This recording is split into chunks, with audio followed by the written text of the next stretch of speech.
Porsche, what's up, man? What's up? Yeah. Introduce yourself and what you use. So my name is Brady Shields. I played, I'm going to just call it the soup deck. It's Crusadia, Orcust, Danger, Thunder, and yeah, whatever else is in this deck, I don't know. There's a lot of cards in here that are just different. Yeah, didn't get debuted once and mattered.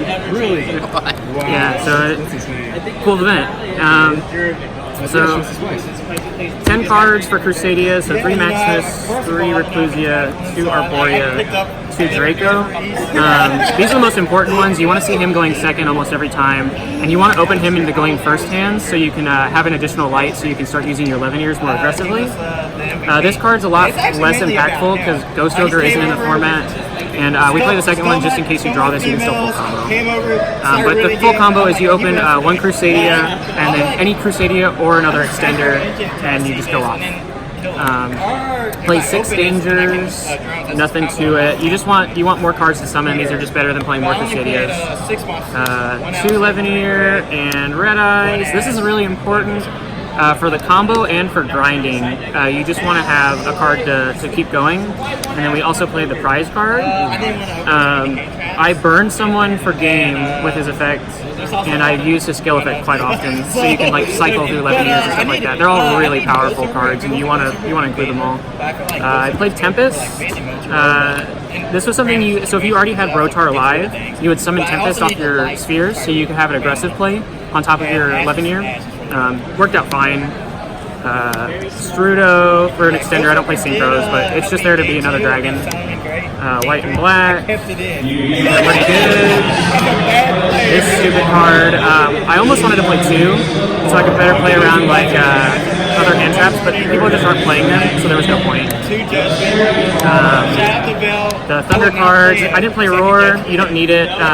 If you play Roar in your deck, you don't need an additional extender to finish your combo, but it breaks your deck more, so I didn't want to brick more.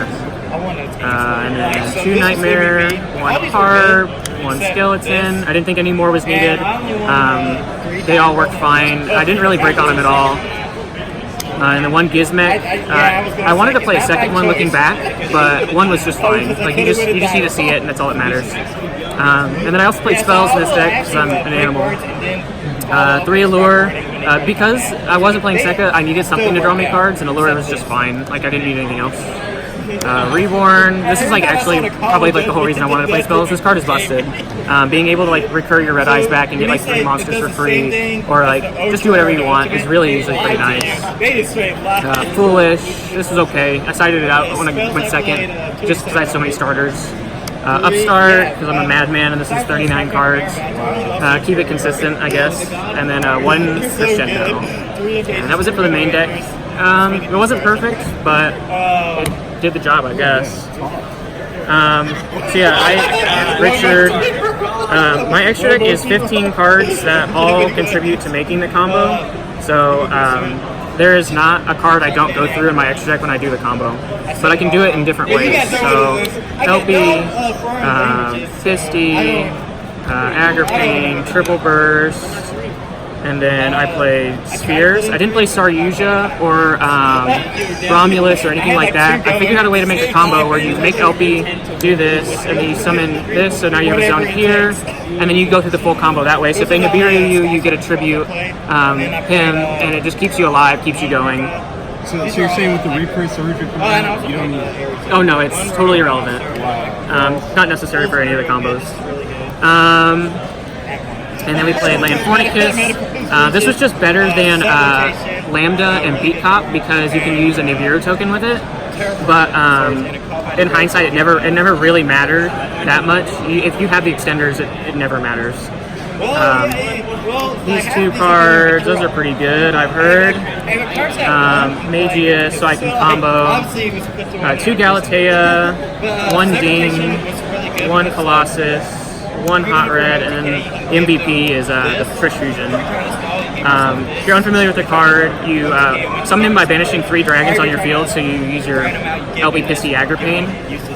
And then he banishes 1 card off the top of your opponent's deck face up. You banish a card out of your deck of your choosing, so you banish the Thunder cards that you want. And then you banish 1 card out of their extra deck of your choosing. So that way you can essentially you get so much knowledge on what they're playing and stuff like that. Usually game one, if you summon it, they scoop just because they don't want to deal with a couple.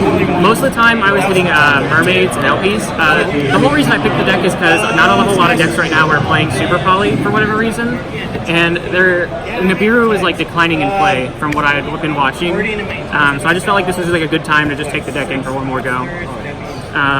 Side deck, 3 gnomes. This is the most powerful hand trap. It just stops turns, and with a combo deck, you want every hand trap you have to be just like super high impact. Pancratops. This is for when people will just scoop. I'd blindside this in. Never really mattered too much. 3 twin and 3 reboot for trap decks.